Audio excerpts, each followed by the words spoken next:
C'est un peu particulier. On a fait ça l'an dernier en Italie, en cherchant qu'est-ce qui pourrait intéresser les Italiens. Alors le pasteur disait ils aiment la musique classique, et puis à un moment donné, en marchant dans la rue, il m'a dit ah mais ils aiment beaucoup aussi, excusez l'expression, se dandiner sur des musiques un peu plus modernes. Enfin, lui, il appelait ça se dandiner, mais c'était de la musique spirituelle, des gospels et tout ça. Et je me suis dit, mais on peut oser parfois des mélanges, comme le sucré salé, comme un style d'une certaine région avec une autre.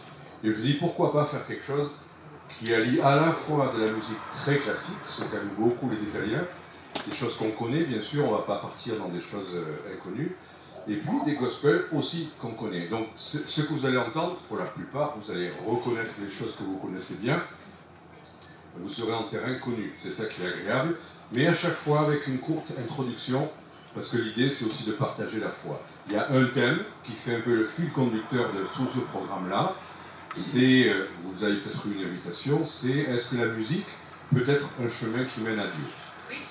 Voilà. Alors moi je vais laisser un peu planer le doute. Je pense, enfin bon, voilà, on ne va pas rentrer dans le débat philosophique sur la question, on va juste s'appuyer sur des performances musicales, et on a le privilège effectivement d'avoir là des bons musiciens, des bons chanteurs. Je suis ravi de n'avoir qu'à parler et de les écouter. Voilà, donc il y aura une première partie qui sera très musique classique, avec une très courte introduction à chaque fois. Le début sera très calme. Hier, on était très fatigués. Quand on a fait la répétition, il y avait trop de choses calmes et on commençait à piquer du nez. Bon, on est très fatigués. Mais on a veillé à ce que ce ne soit pas exactement comme ça. Donc, ne vous inquiétez pas. Au début, ça commence tout en douceur et puis il y aura un chant classique. Je ne sais pas si je peux dire tes potes, mais enfin, voilà, c'est un peu plus dynamique. Mais tout ça, c'est un fil conducteur qui nous répond par petites touches à cette question-là. Est-ce que la musique peut être quelque chose qui nous mène à Dieu? Voilà, avec du oui, du non, du pourquoi, du comment. Et puis on aura une conclusion à la fin par Emmanuel Bozzi, donc le pasteur. Et puis on verra, selon, si on est ravi, on peut en redemander, mais peut-être pas trop, parce qu'après il est tard. Voilà. Donc la première interprétation, ça va être très musical. Vous connaissez Jean-Sébastien Bach, on dit en France Bach, Bach pour les Allemands. Voilà, ce sera un instrumental. Vous le savez, Bach avait vraiment la vraie réputation, et je crois que c'était réel, de connaître intimement le Sauveur, le Seigneur. Et il a fait à sa manière, en musique, voilà, avec des musiques extraordinaires, très complexes, magnifiques. Mais là, vous allez entendre la chose la plus connue. Si vous me disiez c'est quoi la plus connue? Alors voilà, Jésus que ma joie demeure. Non, c'est pas l'hymne à la joie qui a été repris comme le thème européen, c'est Jésus que ma joie demeure. Je vous lis juste une chose que lui-même a dite. Jésus doit rester ma joie. Je traduis de l'anglais, j'ai la version anglaise et moi qui suis français, je me retraduis. Bon, le réconfort et la vie de mon cœur, Jésus me lavera ou me consolera de toute peine, il est la force de ma vie, mon plaisir, le rayon de soleil de mes yeux, mon trésor et la chose la plus magnifique de mon âme. Alors, je ne laisserai pas Jésus me laisser et laisser mon âme. Voilà, Jésus, que ma joie demeure.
deuxième interprétation, c'est les 4 saisons de Vivaldi. Alors, à chaque fois, vous avez juste un petit extrait, bien sûr, et il fallait choisir ce qui était le plus jouable. On a choisi le printemps.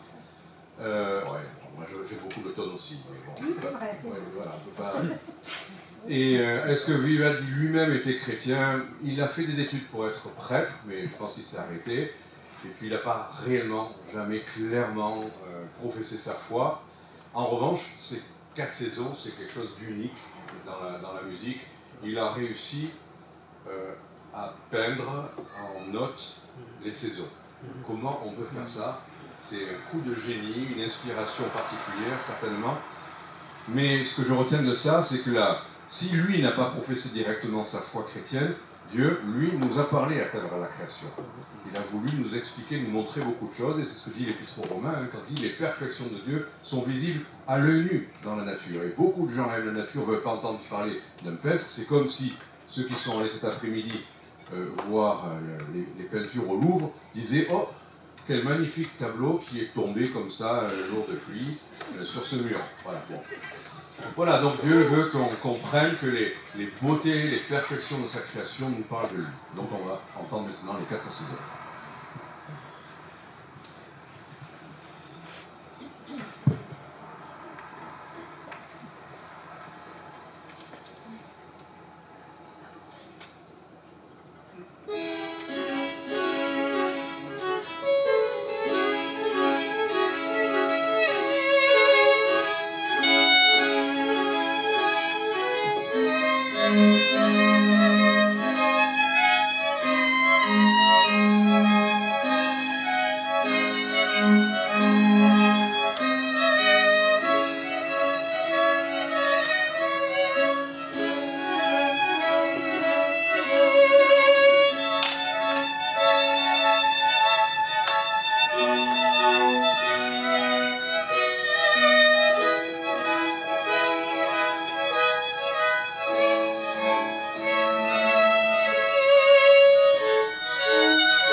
Quelques abeilles, oui, je prends le micro. Voilà, non. Quelques abeilles, des petits oiseaux, enfin bon, voilà. Qu'est-ce que vous avez vu d'autre? De l'eau, oui, un petit ruisseau. Ben justement, de même, on aura de l'eau là où on est, des sources. Voilà. Donc l'autre, ça c'était un petit plaisir, franchement. L'an dernier, on n'avait pas pu le faire, mais là, on a les chanteurs, la chanteuse qui permet de le faire, qui va s'approcher. On va chanter quelque chose de... Elle va chanter, pardon. Quelque chose, heureusement que c'est elle. Elle va chanter quelque chose de Handel, mais quelque chose qu'on connaît un peu moins, pourtant, qui est magnifique. Je vais le dire en italien parce que c'est écrit en italien, c'est Lascia ch'io pianga. Alors, qui parle italien ici? Alors, je peux dire ce que je veux maintenant. Donc, Lascia ch'io pianga, c'est en gros, laisse-moi que je pleure. Voilà. Et donc, ce chant, c'est une très belle mélodie. Moi, j'ai envie, et je crois qu'il y a un cantique qui a repris cette mélodie. Vous allez peut-être penser au cantique en question. Mais c'est quelqu'un qui pleure l'absence de son bien-aimé. Voilà, qui est au loin, et elle ne sait pas quand elle le reverra. Et vous savez que dans le livre des Cantiques, il y a cette même idée, hein, le bien-aimé, la bien-aimée, voilà, le bien-aimé qui aime sa bien-aimée, et l'un et l'autre ne peuvent pas vivre l'un sans l'autre. Tu es à moi, je suis à toi. Donc c'est ce qu'elle va nous chanter. Elle va plutôt chanter l'absence, la tristesse, mais c'est quand même magnifique.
Alors, à nouveau de la musique classique, de certains inconnus peut-être, Mozart. Voilà. Alors, ça fait partie du Requiem. Et moi j'avais envie d'une certaine partie qu'on connaît bien, Lacrimosa. Mais une fois je suis tombé sur un film de la vie de Mozart, Amadeus, pour ceux qui l'ont vu. Voilà, alors la vie de Mozart ne reflète pas du tout l'évangile. Lui n'a pas cru, manifestement. En tout cas, jusqu'à la fin, il a vécu comme il a voulu. Certains pensent qu'il était même franc-maçon. Quoi qu'il en soit, cette pièce-là est quelque chose d'assez exceptionnel, le Requiem.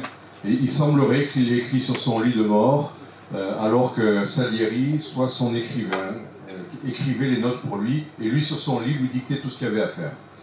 Et bon, j'étais tombé sur cette scène-là avec une partition qui se déroulait en même temps, c'était assez exceptionnel de voir ça. Mais on préfère vous le chanter. Donc c'est la partie Confutatis. Alors là, Confutatis, je vous préviens, enfin, vous ne soyez pas trop surpris, c'est un peu moins doux et délicat que ce qu'on vient d'entendre, parce qu'il est en train d'être terrorisé par l'idée de la mort, de l'enfer, et il a mis en scène musicalement les flammes, vous allez entendre les flammes, et aussi des voix angéliques de la part du Seigneur qui lance un appel. Donc, maintenant que vous le savez, vous pouvez écouter ce Confutatis en sachant de quoi Mozart voulait parler à cet instant.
Et donc, avec la crainte de l'enfer, est-ce que Dieu nous laisserait dans cet état de ne pas savoir ce qu'il y a après la mort? Lui, il a commencé à y penser juste sur son lit de mort. Mais le Seigneur a envoyé des messagers, il a envoyé des prophètes, il a envoyé des serviteurs, des apôtres, des hommes qui ont donné la solution à ce problème-là, la mort.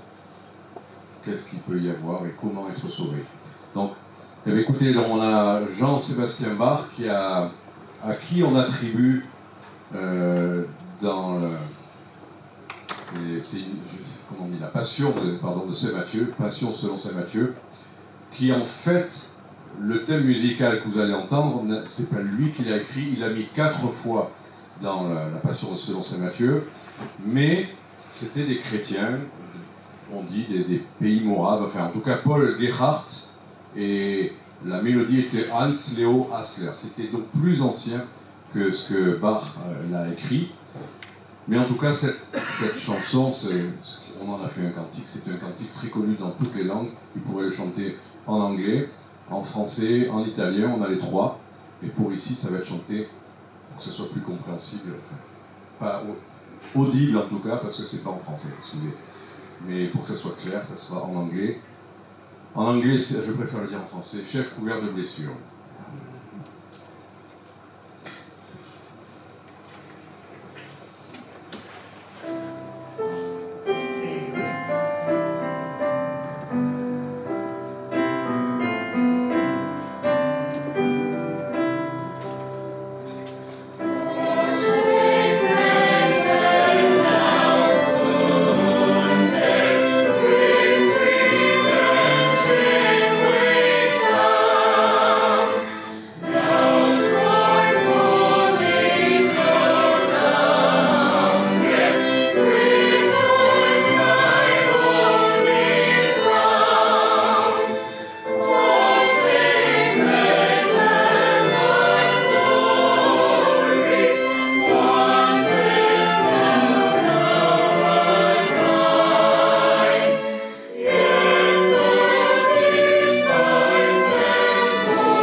L'Épître aux Galates nous dit que pourquoi s'éloigner de cette peinture que le Seigneur nous a faite du crucifié. C'est littéralement une peinture que le Seigneur a peinte pour nous, pour qu'on comprenne son œuvre. Et justement, un homme un jour s'est converti en voyant cette peinture qui disait « Voilà ce que j'ai fait pour toi, et toi, qu'as-tu fait pour moi ?» Ce que le Seigneur attend de nous, c'est pas de faire quelque chose, c'est de regarder à ce tableau que le Seigneur a peint. Le Seigneur a été crucifié pour nos péchés, il est mort à notre place. Et c'est ça, la seule chose dont nous avons besoin pour échapper à l'enfer. Il a payé à notre place, à la croix. On va voir un autre témoignage, toujours de Rendel. Là encore, quelque chose de très connu. Je sais que mon Rédempteur est vivant. C'est à la fois la parole de Job, bien sûr, qui, tout en étant tellement éprouvé dans sa vie, il perdit tout, il était dans une perplexité totale. de ne pas comprendre pourquoi il souffrait alors qu'il vivait justement, mais il s'est raccroché comme une ancre, une fois pour toutes, à « je sais, de toute manière, même si je ne comprends pas tout, je sais que mon Rédempteur est vivant ».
même si on ne parle pas tous anglais couramment, il y a des choses, des briques qu'on a entendues. On a entendu bien sûr mon Rédempteur est vivant, mais je ne sais pas si vous avez fait attention, mais il était question aussi de sa résurrection. Il se lèvera le dernier sur cette terre, la face de cette terre. Et puis, cette déclaration extraordinaire, il dit, moi, je verrai Dieu. Et beaucoup de gens disent, oh ben voilà, et imagine que voilà, on va tous monter là-haut, il y aura Saint-Pierre qui nous accueille, et puis il dit oui, non, bon, on passe un petit moment, je ne sais où, et puis on verra, on réfléchira après. Les gens qui n'auront pas cru en Jésus-Christ ne verront pas Dieu. On peut penser aux flammes, mais on peut penser à cette chose terrible que Dieu existe, qu'il est si grand, majestueux, glorieux, parfait, aimant, et qu'on soit privé de ne jamais le voir. C'est ce que dit la Bible, on est privé de la gloire de Dieu. Et savoir pour l'éternité qu'on sera privé de connaître ce Dieu extraordinaire, glorieux, tout-puissant, quelle terrible nouvelle, on ne verra jamais Dieu pour ceux qui ne connaissent pas Jésus-Christ. Mais Job a dit, moi, je verrai Dieu. Est-ce que vous voulez voir un jour ce Dieu tout-puissant? Ceux qui ont cru le verront. Et maintenant, on va vraiment passer d'un style à un tout autre style. On va rentrer dans le style des spirituals, des gens qui ont cru. On est certain qu'ils ont cru parce qu'ils en ont témoigné dans leur cantique, dans leur chant. Un tout autre style, beaucoup plus, je veux dire, d'énergie, de joie parfois de tristesse, mais avec toujours cette idée d'une espérance céleste, des temps à venir dans la gloire de Dieu. Donc on va laisser maintenant ce groupe s'approcher. Ah non, là c'est le solo, pardon, excusez-moi. Et notre frère va nous chanter quelque chose, là encore, qu'on connaît très bien, mais qui a été réarrangé. Donc si je vous dis, je suis comme un enfant qui n'a pas de mère. Qu'est-ce que c'est ça? Je ne connais pas ces chansons. Ouais, vous connaissez. Sometimes I feel like a motherless child. Mais vous allez l'entendre, interprété de manière un peu particulière. Et c'est aussi un medley avec un autre chant que certains connaissent aussi. Donc vous allez voir.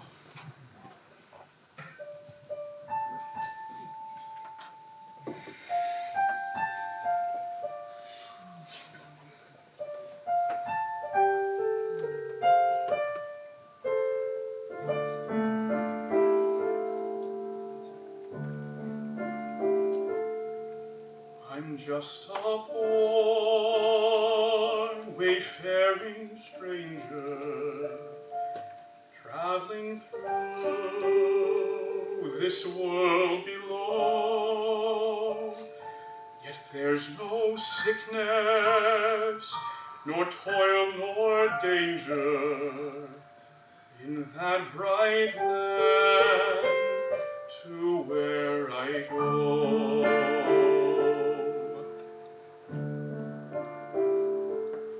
Sometimes I feel like a motherless child. Sometimes I feel like a motherless child. Sometimes I feel like a motherless child. A long way from home, a long way from home.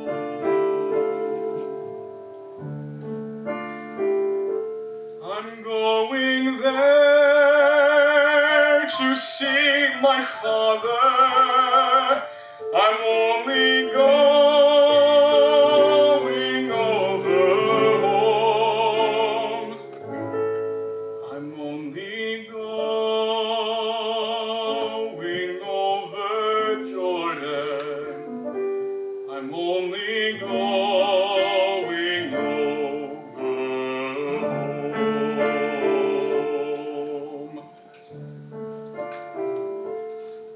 Sometimes I feel like I'm almost done.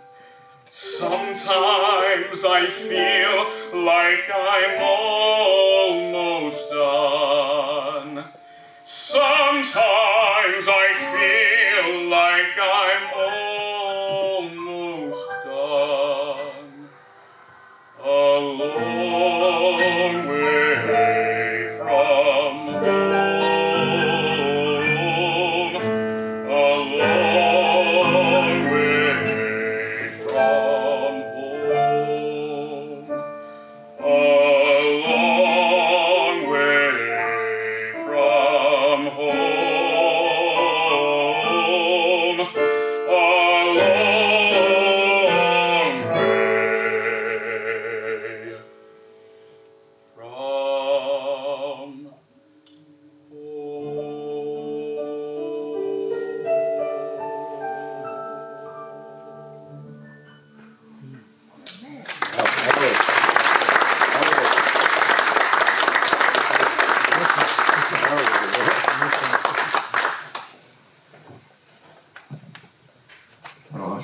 on va entendre un chant, on va se dire, ah, ça c'est le grand classique, c'est le plus connu. Let my people go. Bon, voilà. Littéralement, bien sûr, ce spirituel parle de la libération des Juifs de l'esclavage de l'Égypte. Mais l'application, c'est qu'on n'est peut-être pas tous ni Juifs, ni en Égypte, mais on a tous connu un esclavage que la Bible appelle l'esclavage du péché. Faire ce qu'on n'a pas envie de faire, obéir à quelqu'un de plus puissant que nous, et c'est ça l'esclavage du péché. Heureusement, gloire à Dieu, le Seigneur a dit « Laisse aller mon peuple ». Et en Jésus-Christ, on est littéralement rendu libre. Et le Seigneur a dit « La vérité vous affranchira ». Et Jésus-Christ est cette libération.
Juste pour détendre un tout petit peu, mais il y a des saveurs qu'on connaît bien, donc vous connaissez bien ce chant. Peut-être que vous attendiez un autre rythme, mais c'est aussi toujours intéressant et étonnant de l'entendre autrement. La petite illustration, c'est que j'aime beaucoup les pâtes, que je fais des pâtes, que j'en mange souvent. Et quand je suis allé en Italie récemment, et on va y aller bientôt, je suis impatient, ils ont réussi à me faire redécouvrir les pâtes. Voilà, oublie l'illustration maintenant, c'est la petite histoire du jour. Maintenant, plus sérieusement, il y a un autre chant qu'on connaît très bien, Oh When the Saints. Alors voilà, de quoi il est question? Ben, il est question du moment où le Seigneur Jésus va nous reprendre, et est-ce que vous serez de ces saints qui verront le Seigneur? Et la Bible dit qu'on sera enlevé à sa rencontre dans les airs. Ça ne dit pas qu'on sera en train de marcher, heureusement qu'on n'aura pas à marcher, que c'est lui qui nous prendra avec lui. Mais c'est un peu cette idée, marcher comme on rentre enfin dans notre territoire, dans ce que le Seigneur nous a donné, ce qu'il nous a acquis. Donc, Oh When the Saints.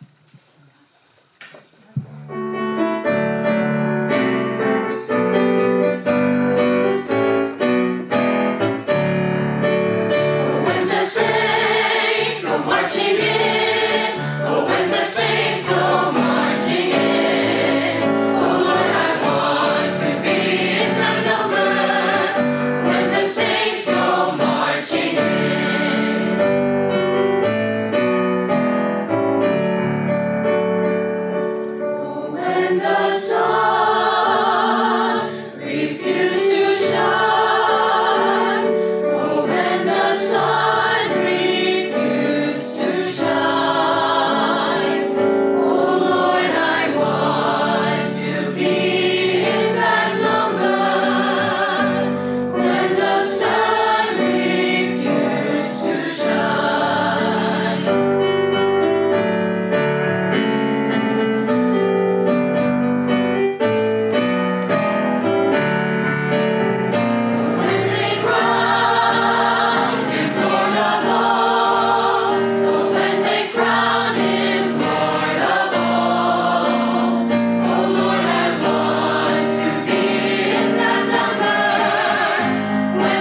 comprends pas tout ce qui est chanté, mais il y a à chaque fois une phrase qui me frappe. Quand ils ont ralenti, ils ont parlé du jour où le soleil refusera de briller, si j'ai bien compris, ou je comprends à côté, mais moi j'ai compris ça. Donc, bon. Il y aura bien un jour, le Seigneur dit, oh, vous attendez le jour de l'Éternel, vous espérez tous que ce jour arrive enfin, mais il dit, mais ce jour sera un jour redoutable, un jour terrible, un jour de nuit, un jour de glace, c'est ce que disent les prophètes. Pour ceux qui ne seront pas auprès du Seigneur, ça sera un jour terrible, un jour où le soleil refusera de se lever. Aujourd'hui, on va au lit en se disant, demain matin, c'est un autre jour, le soleil brille. Mais il y aura un jour où il n'y aura pas de soleil qui brille. Et il vaudrait mieux être auprès du Seigneur, être sauvé, pour qu'il n'y ait jamais ce jour terrible pour vous. Donc maintenant, on va voir ce dernier chant, encore le plus connu. J'en fais 3. C'est Amazing Grace. Et puis donc, je ne dis pas grand-chose sur ce chant-là. C'est Emmanuel Bozzi qui conclura donc après ce chant-là.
Pourquoi ce chant résonne-t-il tellement en nous? Chaque fois qu'on l'entend, on peut l'entendre beaucoup de fois le chanter, il y a toujours quelque chose. C'est parce que celui qui l'a écrit, qui s'appelle John Newton, a vécu quelque chose qui peut nous toucher nous aussi. C'était un marchand d'esclaves anglais et il circulait sur les bateaux qui vendaient les esclaves africains et qui les achetaient. Et il avait une vie de patachon, il buvait, il jouait aux cartes pendant les trajets, et il ne se souciait pas de Dieu ni de rien, tout ce qu'il voulait c'est se faire de l'argent. Et puis, ça allait de mal en pis parce que lorsqu'il est arrivé en Afrique, il a été alpagué, attrapé par un autre vendeur d'esclaves qui l'a rendu esclave lui-même.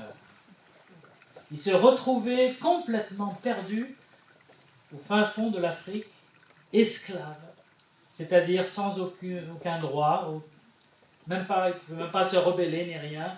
Et là, il s'est dit, c'est fini de ma vie, c'est terminé. Et dans son cœur, il a crié vers Dieu qu'il soit délivré. Son père, qui était en Angleterre, a entendu sa situation et a réussi à le faire libérer de cet autre esclavagiste. Et sur le trajet du retour, une terrible tempête a frappé le bateau et tout le monde a cru qu'ils allaient périr dans cette tempête. Lui, il a à nouveau crié vers Dieu. Il a dit, mon Dieu, si tu me sors de là, je te consacre ma vie. Et la tempête, peu de temps après, s'est apaisée. Il est arrivé à bon port en Angleterre. Et comme c'était un homme de parole, il a consacré sa vie à Dieu. Il s'est donné à Dieu sur le quai, là, en arrivant. Il a dit, je veux te servir, mais d'abord, il faut que je te connaisse. Il a passé quelques années sans vraiment tenir sa promesse. Mais au bout d'un moment, il s'est dit, non, c'est la vie avec Dieu qui est plus vraie, qui est plus grande. Et alors, il a rejoint une église, il est devenu un vrai chrétien, il est devenu aussi un prédicateur de l'évangile. Et d'esclave, il est devenu libre, et il est devenu prédicateur de la liberté en Jésus-Christ. Moi aussi, quand j'étais athée, j'étais esclave de plein d'addictions, de plein de mauvaises choses qui m'enchaînaient tous les jours. Mais lorsque j'ai regardé à Jésus-Christ, comme on l'a dit tout à l'heure, lorsque je me suis tourné vers le Sauveur, il m'a libéré de mes chaînes. Maintenant, je peux dire que je suis dans la joie, dans la liberté. Je n'ai plus peur de la mort, je n'ai plus peur du péché, parce que Jésus-Christ m'a lavé, m'a sauvé, comme John Newton, et comme ces jeunes gens aussi ici, qui pourraient en témoigner pour vous. D'ailleurs, si ensuite, à la fin du concert, vous voulez faire leur connaissance, ils ne parlent pas français, mais vous pouvez leur dire quelques mots en anglais ou en espagnol, certains parlent espagnol ici. Sentez-vous libre, mais je vais laisser Didier